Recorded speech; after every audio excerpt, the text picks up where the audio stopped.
Abraham Lincoln is often regarded as one of the greatest American presidents.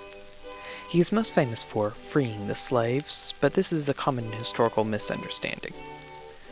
Nonetheless, Lincoln did many things that rightly made him one of the presidents who did the most to save America. On February 12, 1809, in a small cabin in the middle of Kentucky, Abraham Lincoln was born. In 1816, the family moved to Indiana after losing much of their land in legal disputes. In 1818, Lincoln's mother died, leaving his older sister in charge of the household. His father remarried in 1819, and Lincoln grew close to his stepmother. Young Lincoln did not like the manual labor of working on a farm, so he often chose to read or write instead.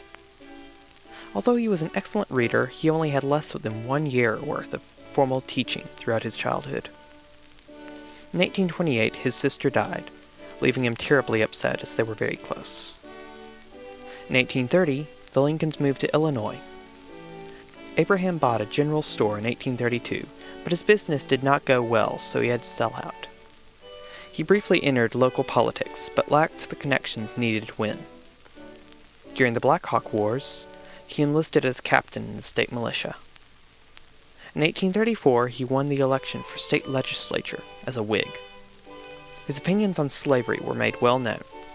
He didn't support the expansion of slavery, or abolition. He instead wished to prevent new territories from becoming slave states.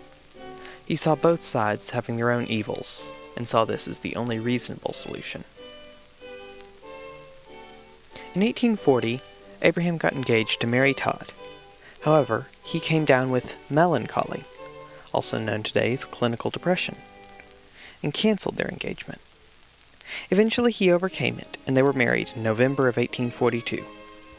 They had 4 children over the course of 10 years. Lincoln was said to be a very supportive and loving father. He often brought his children along with him to his law office, much to his partner's chagrin.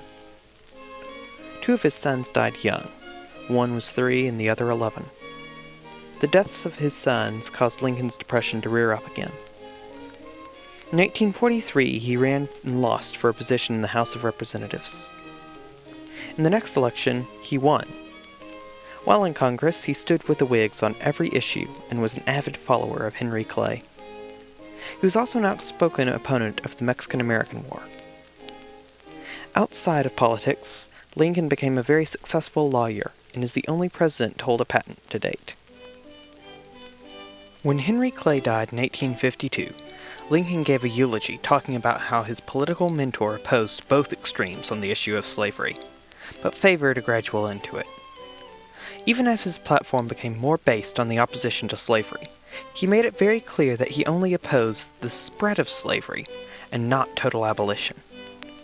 In 1854, he became one of the founding members of the Republican Party. In 1856, he spoke at the Republican National Convention in support of John C. Fremont for president. Fremont lost the national election to James Buchanan, but even with the Republican loss, Lincoln's speeches led him to rise in political influence. In 1858, he famously opposed the incumbent Stephen Douglas for an Illinois seat in the Senate. Their debates were a national focus as slavery was becoming an even more volatile issue every day. During these debates, Lincoln gave his famous speech saying, "A house divided against itself cannot stand." Although Douglas retained his seat, Lincoln's performance led him to get the Republican nomination in the 1860 U.S. presidential election. The 1860 election was among the most influential in American history. Lincoln beat the Southern Democrat, John Breckinridge, the Northern Democrat, Stephen Douglas, and the Constitutionalist, John Bell. Lincoln became the 16th President of the United States and the first ever Republican president. Even with his victory, Lincoln did not receive a single vote from the 2/3 of the southern states and won only 2 southern counties. Shortly after his election, southern states began seceding. By the time of Lincoln's inauguration, the Confederate States of America had declared itself as its own independent nation. At his inauguration, he reiterated that he had no intention to outright ban slavery, but only wanted to stop its spread, and one last hope to keep the country from splitting. When Lincoln agreed to send supplies to the U.S. Army stationed at Fort Sumter in South Carolina, the Confederacy saw this as an act of aggression and declared war. On April 12th, Confederate ships attacked Fort Sumter. On April 15th, Lincoln ordered the mobilization of 75,000 troops. In August, Lincoln signed the Confiscation Act, allowing slaves to be seized and freed as spoils of war.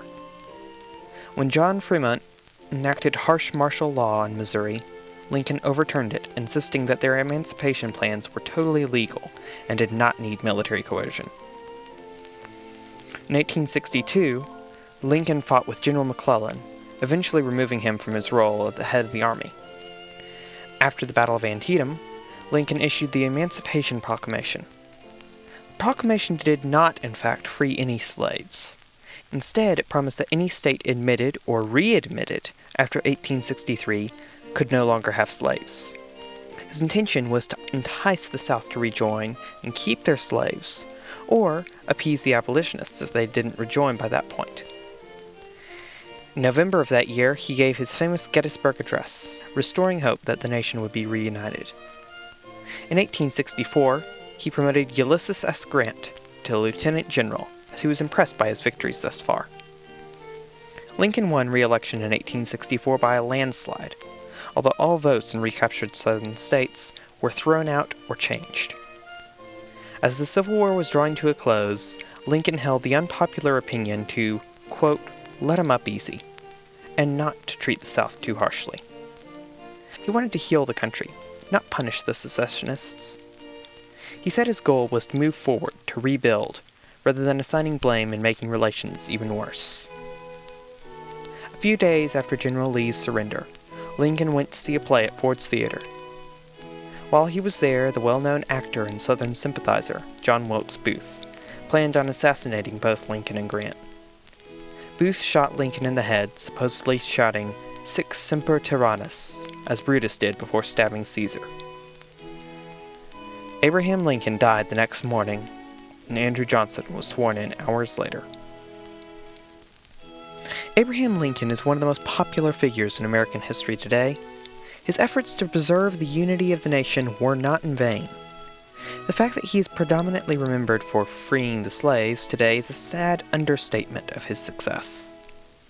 He did so much more by preserving the country and setting the path to true liberty for all in motion. Politicians today should learn from Lincoln that often the extreme ideas are not the best, and sometimes the best way to help others is not by doing what you think is best for them just because you want it, but to think about what reasonably can help them. Lincoln knew that total abolition would not work, but gradual end to slavery would be the most beneficial to everyone in the long run. Furthermore, Lincoln did not hold a grudge against the South. Perhaps had he survived and Johnson not become president, Reconstruction would have been a less dark chapter in Southern history. In the end, Abraham Lincoln was one of the smartest politicians this country has ever had, and deserves to be remembered for much more than one action in a string of actions to pursue liberty for all Americans. If you enjoyed this video, be sure to like and subscribe. I'm Matthew, and I hope I'll see you next time. Goodbye, goodbye, wet a tear, baby dear, from your eye. Though it's hard to part, I know, I'll be sick of the death to go. Don't cry, don't die, there's a silver lining in the sky. Bonsoir, old thing, cheerio, chin chin, na boo